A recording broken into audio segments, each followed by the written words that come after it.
Good morning. It's Monday, the 16th of October, and this is Govindraj Ethiraj coming to you from a fairly smogged out Mumbai and also India's financial capital. Our top stories and themes for the day: markets and oil turn nervous as Israel threatens ground invasion of Gaza. India imports tomatoes from Nepal but does not reciprocate with rice. Smugglers take over. Inflation is down to 5%. Was it by accident or design? And what is the prognosis then? 130,000 people in person and 35 million people online watched the India-Pakistan match. What's next after this grand show? And a Unilever man becomes the Prime Minister of New Zealand.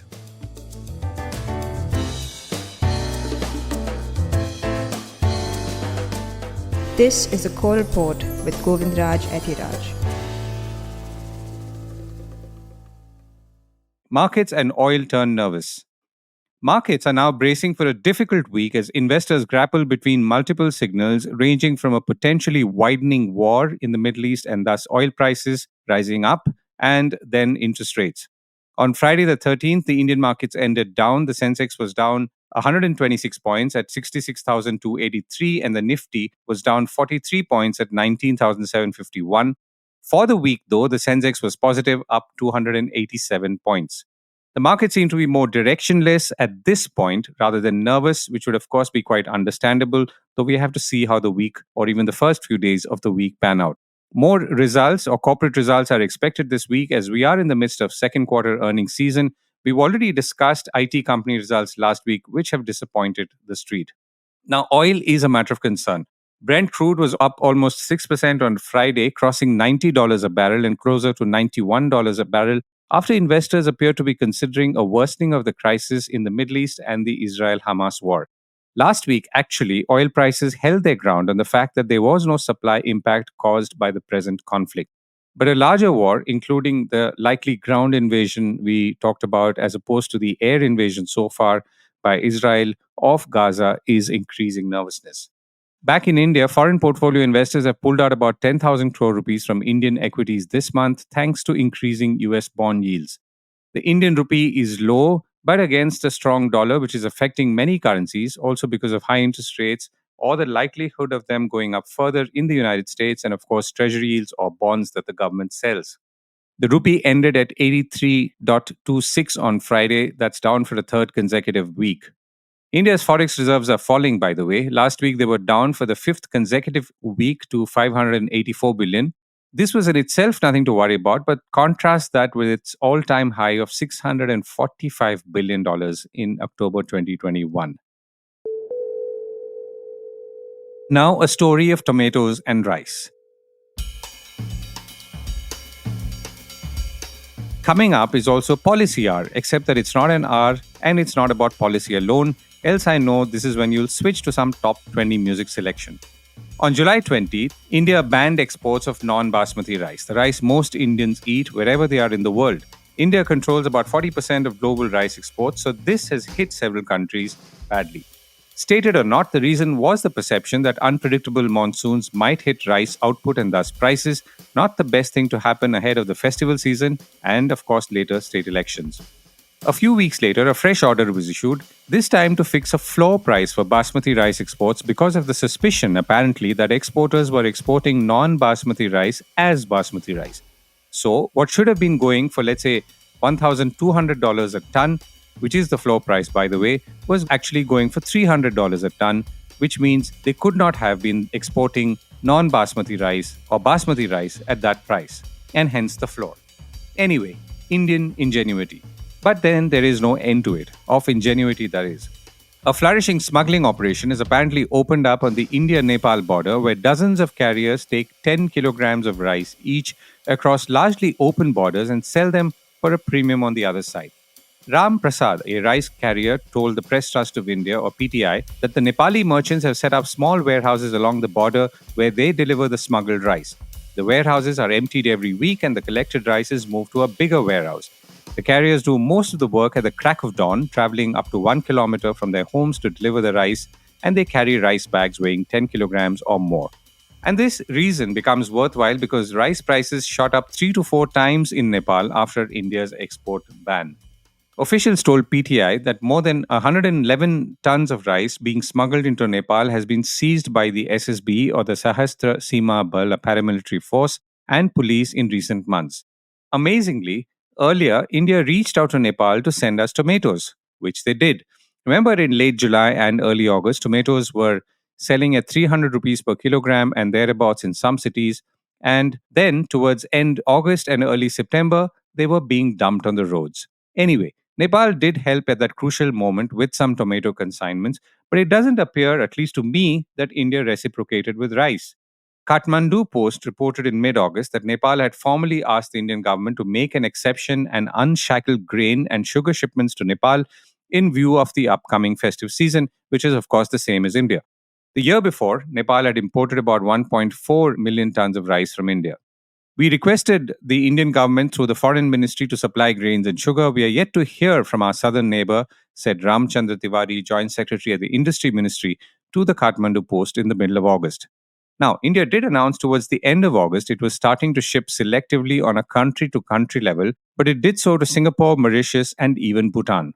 There was an exemption made for the UAE or the United Arab Emirates, which includes Dubai, but that came in the last week of September, which almost brings us to the present.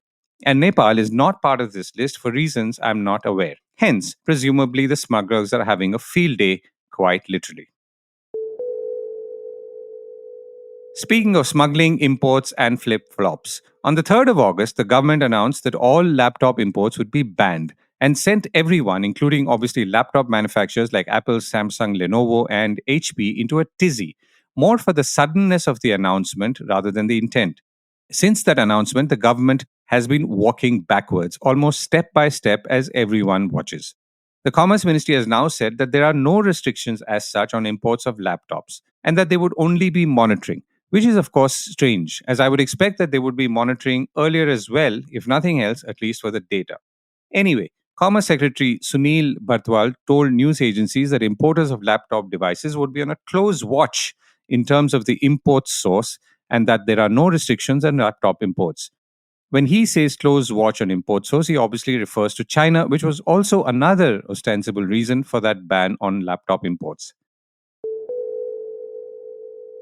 Tires don't tire.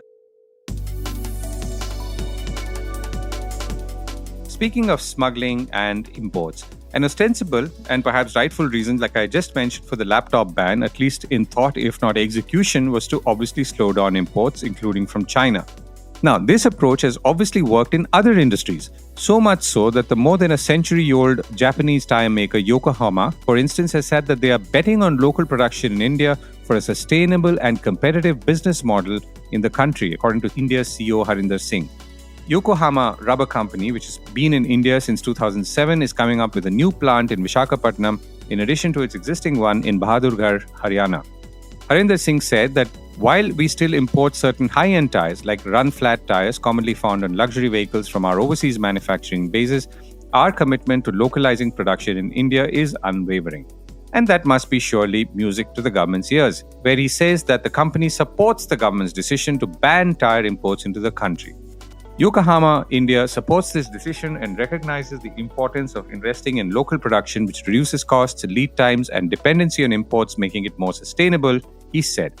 And in 2020, the government had imposed curbs on imports of certain new pneumatic tires used in cars, buses, lorries, and motorcycles in a move, obviously, to promote domestic manufacturing. Tire companies can now only import a small number of tires into the country, but under a limited import license, which was not the case before 2020.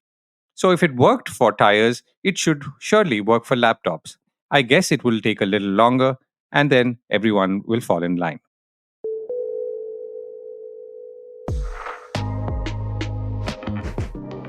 Meanwhile, the other number that's fallen in line is inflation. Inflation numbers last week were a surprise for all, coming in at about 5.02% or just 5%. In contrast to the 6.83% in August, this was a steep fall indeed. Food prices fell, by the way, from a 26% inflation level in August to just 3.4% in September. Cereals were a little lower too, at about 11% as compared to 11.85% in the previous month. Pulses, which include the dals, were higher, though at 16.3% as compared to 13% in August. Cereals, by the way, include rice and wheat. Now, adding it up, it's obvious that falling vegetable prices were an important reason for inflation going down. The question, of course, now is will it hold and how? Or, retrospectively, how much of this fall was because of accident or design? And more importantly, to what extent does this lower inflation reflect the effective use of tools and strategy on the part of the government, and to what extent is it driven by external factors? I reached out to Crisil chief economist DK Joshi, and I began by asking him whether this, i.e., the fall in inflation, was just a flash in the pan. Well, I think it was like a speed breaker that you see on the roads. I mean, it goes up and then comes up. So it was indeed led by a very volatile component of food, which is vegetables. So what we are seeing right now, I think the 5% inflation print for September, many components of inflation come down. Vegetables is clearly one which brought the food inflation down. And actually, tomato inflation was crushed to minus 21.4%, I think, as supplies entered the market. But it's obviously not so good news for farmers. Fuel inflation also was minus 0.1%, and that is because I think the cooking gas prices were brought down. And interestingly, core inflation, which is obtained after stripping food and fuel from overall inflation, also fell to 4.5%. So it was, in a way, a broad-based decline in inflation. But nobody is expecting this 5% to continue. I mean, even RBI has an overall forecast of 5.4% for the full year, and we are at 5.5. And the central bank itself believes that in the third quarter, which is October to December, inflation will rise to 5.7%, then eventually soften to 5.2%. So clearly, this was, in a way, I think the extreme pressure on inflation corrected, but I think there are some underlying pressures which will continue. So, would this be attributed, or would you attribute this to strategy or more happenstance? Well, I think vegetables is clearly the most volatile component. It has a short crop cycle. And these ups and downs we have already seen. But I think having said that, I think even within the food category, cereal inflation is close to 11%. And I think the weather related issues are still playing out. Protein inflation actually moved up to 8.3% in September. It was 6.8 in August. And protein is essentially vegetable proteins are seeing a much higher inflation. I think tur dal inflation is at 30, little over 37%. And inflation in eggs and meat and fish also eased up a little bit. They're quite distant from the double digits, I think. So they are in lower single digit. And I think on the fuel front, despite inflation coming down, I think there is the oil prices have been bumping up, and I think the most recent development is the Israel-Gaza conflict, which is bumping up the oil prices. And then core inflation, I think if input costs remain high, and fuel is one of the input costs, then I think core inflation, which came down, can also firm up. So you need to be very watchful of various components. Right. I'll come to prognosis in a second. But before that, so would you say that the various tools that the government has been using to keep down prices, for example, at one level, ban on non basmati rice exports, wheat, of course, exports were banned last year itself. Then the prospect that other commodities like sugar exports might be banned, or other tools that they've been using, is that working, or is it more because the monsoon pattern suddenly shifted again? There was a excess of rains in September, and therefore everything came under control? Well, I think the vegetable inflation is not related to any from the government. I think it is, as I said, it's a short crop cycle. But there's some decline in inflation in cereals, I think, which could be attributed partly to the restriction of exports. But the pulses inflation, I think, where we are trying to ramp up the supply, I think went up actually in September. It didn't come down. So it's a mixed set of factors. So, looking at what we've been through, including this spike and then sudden decline, what's the prognosis here on? What could happen? And if something happens, then what could be a strategic response, if so? Well, there are too many moving parts, as I said. I think you mentioned about sugar. Now, the sugarcane is also used for ethanol, I mean, biofuel. So maybe they might divert less of that to biofuel so that could be one response. The second, I think, would be restricting exports. I think we haven't restricted exports in the last 5, 6 years, if I remember correctly. I think, but that could be on the table if there is a situation. So you have to keep assessing on a regular basis because there are too many moving parts. As I said, I think there are stickier parts of food inflation. which despite government efforts haven't come down very sharply. I think so there is some stickiness there. And then I think there are factors which we don't control. I mean, oil, for instance, I think you can hardly do anything to that. I mean, except maybe restrict passing it on to the end consumer. But it will definitely pass on to the industries. The fertilizers will become expensive. So I think what is interesting is that this will be supply shock if it plays out. The demand in the global economy is coming down. That should not put pressure on prices. It's a kind of a different situation. I mean, it's not demand led, it's more of a supply or a war or whatever. I think those are the issues that we need. DK, thank you so much for joining me. Thank you. It's always a pleasure. Record numbers watch the India-Pakistan match. The World Cup has still some way to go, and things will start only hotting up at the semi-finals in this roughly 6-week tournament, or so I think. The biggest match to watch was, however, the India-Pakistan match in Ahmedabad on Saturday last week, which was seen by over a record 130,000 people in person in Narendra Modi Stadium in the city and some 35 million people online. Numbers for television audiences are still awaited.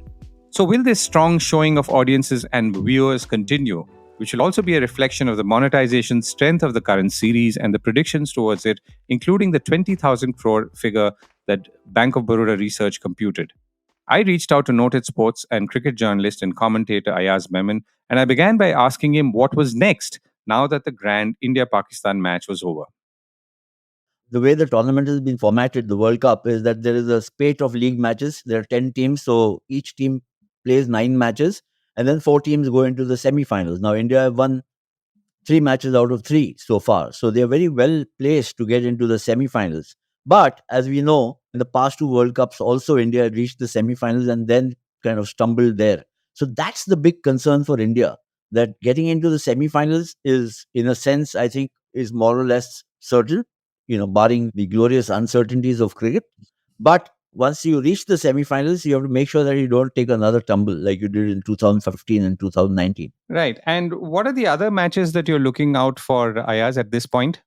Look, Australia has been struggling very badly. They've been 5 times former champions. They've lost 2 earlier matches. They've got a match coming up against Sri Lanka on Monday. So if they don't do well in that, then they could actually have a premature exit from the tournament. Remember, Australia, England, and India were not necessarily in that order. I think India, England, and Australia were favored to get into the semis, with the 4th team being either Pakistan or New Zealand and South Africa as the dark horses. But if Australia fail to beat Sri Lanka, then I think that they might well be on their way out, because if you lose 3 matches in a row, basically these big teams, when I say big teams, I mean India, Australia, England, Pakistan, New Zealand, they have to win 5 matches out of 9. If they win 5 matches out of 9, they get into the semis. Now, obviously, all 5, 6 of them can't get into the semis. Somebody has to drop out, a couple of teams. And if Australia lose 3 in a row, then it looks likely that they will have to kind of, take an early ticket back home. So when will we know all of this, Ayaz, that most of, as in terms of the major part of this ordering or equation? I think in the next 8-10 days, because it's a long tournament, it's a 6-week long tournament, and it's just been about a week since it really kind of got started. So I think by the end of next week, maybe a little beyond that, but certainly a crucial match coming up for Australia, which is against Sri Lanka tomorrow, which is Monday. If they don't win that, then they are on a slippery slope. Some good things have also happened in the sense, in terms of the excitement. South Africa have done really well in the tournament so far. Nobody expected them to do so well, but they've come along very strongly. So I'll be watching their progress with great interest. So to England and also Pakistan. Remember, Pakistan have won 2 matches before they lost to India. So they've got 4 points. Their net run rate isn't too bad. And if they fare well in the remaining matches, they could still aim to be in the semi-finals. But again, after such a thrashing from India, how much it has affected their morale, how good will they be in the next match, all that remains to be seen. So these are some of the teams that you keep tracking to know which 14 will make it into the semis. Right. And last question I asked. So, as there was a big build up on the revenue and the business side, the one prediction was that it's worth almost 20,000 crores, including the sponsorships that have already been signed and all the ticket sales and all the spending that people would do buying online food.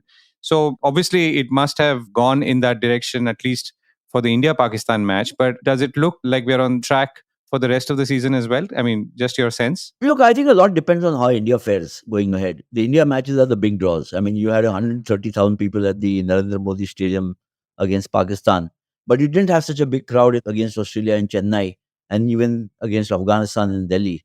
So wherever India plays, I think, and because India's form has been so strong, is going to attract a lot of the fans and spectators to come in. But if India starts stumbling, then obviously everything else gets affected. The ticket sales, the sponsorship, and all the collateral income that can come in can take a hit. But frankly, I don't see that happening because this Indian team looks damn good. And if you've already won 3 matches, then your fate could be decided about a place in the semi-finals in the next 2 matches or not till the last match. So I think there'll be a lot of support for the Indian team almost till their last league match. Right. Ayaz, thank you so much for joining me, and we'll surely catch up with you in the next week. Thanks, Govind. Take care. Bye-bye. And a Unilever man becomes New Zealand Prime Minister. And before I go, just 3 years after entering politics, former businessman Christopher Luxon is set to lead New Zealand to the right as Prime Minister-elect, ending 6 years of Labour-led centre-left government. Luxon was earlier CEO of Air New Zealand and became the leader of the National Party at the end of 2021, boosting its popularity until winning Saturday's general election, according to Bloomberg. Luxon has held senior roles in global consumer goods firm Unilever, and he said that he would use the skills he brought to managing businesses to improve New Zealand. He worked for 18 years for Unilever in Australia, Britain, Canada, and the United States before returning home to lead Air New Zealand, and his last job in Unilever was as CEO of the Canadian operation. Luxon said, "I'm a person who likes to bring teams together and make sure that I get the best out of them and use all the skills in that team. So that's my mode." The Guardian quotes him saying he spent time with consumers everywhere he went, a classic Unilever approach to market immersion for juniors and seniors alike. A millionaire father of 2 with several homes across the country, he is now apparently learning the Maori language and is a Taylor Swift fan, quoting her in televised debates and interviews. That's it from me for now. Have a great week ahead.